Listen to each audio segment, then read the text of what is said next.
एक बार बोल दीजिए शिव गुरु महाराज की जय।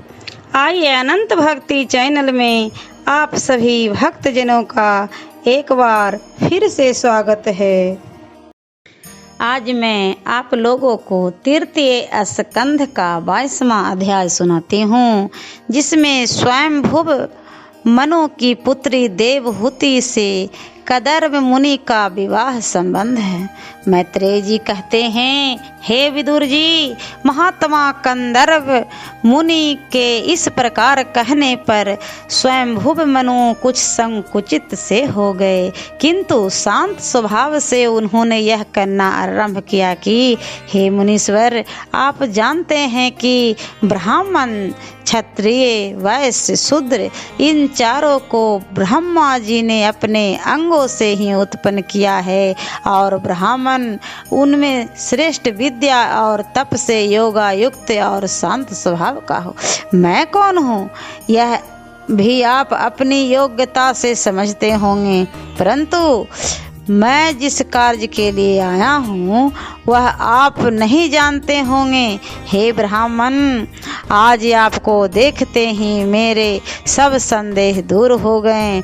आपने मुझसे प्रीति प्रकट कर मेरी बड़ी बड़ी रक्षा की है। मैं आप जैसे महातपस्वी के चरणों की धूलि को अपने मस्तक पर धारण कर यह निवेदन करता हूँ कि मेरी यह एक कन्या है, जिसे मैंने बड़े स्नेह से पाला है। अब इसके विवाह के लिए मेरा चित्त बड़ा व्याकुल हो रहा है। आप मुझ जैसे दीन चित्त वाले का वचन सुनने योग्य हैं। मेरे 2 पुत्र भी हैं, प्रियव्रत और उतानपाद। नारद जी ने मैंने आपकी बड़ी प्रशंसा सुनी है नारद जी से, और इस कन्या ने भी जब से आपके गुणों को सुना है तब से इसने आपको अपने हृदय में वरण भी कर लिया है। अतः हे विप्र श्रेष्ठ, अब मेरी प्रार्थना है कि इसे अपनी भार्या के रूप में स्वीकार कीजिए। यह गृहस्थी के कार्यों में तुम्हारे योग्य हैं। मैं बड़ी श्रद्धा से इसे तुम्हारे पास ले आया हूँ, अस्तु इसे अवश्य ही स्वीकार कीजिए। स्वयं प्राप्त वस्तु से प्रच्युत नहीं होता, क्योंकि प्रत्युत्तर और अनादर से उसका बढ़ा हुआ यश छीन हो जाता है, और फिर वही वस्तु किसी कृपण से मांगनी पड़ती है।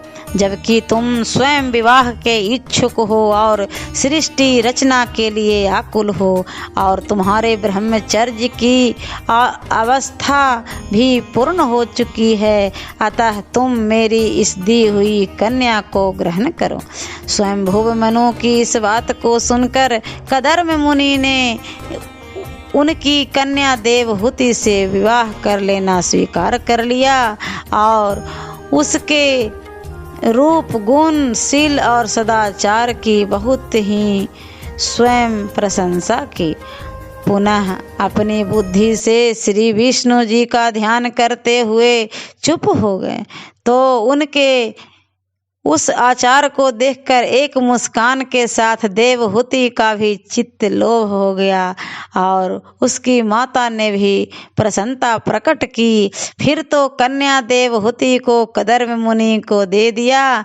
महारानी सत्यरूपा ने दहेज में बहुत सा धन्य और गृहस्थी के योग वस्तुएं तथा वस्त्राभूषण सहित मुनि को कन्यादान दिया।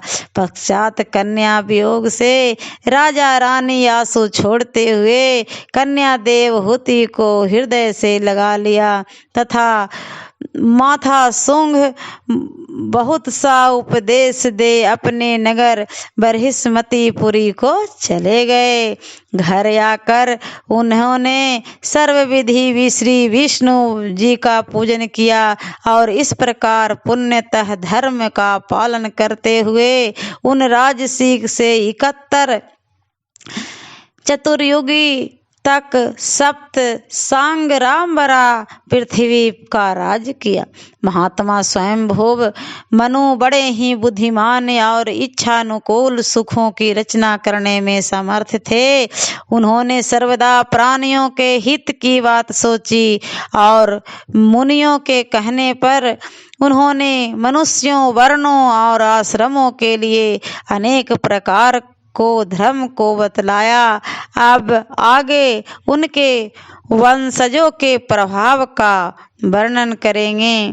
ओम नमो भगवते वासुदेवाय नमः।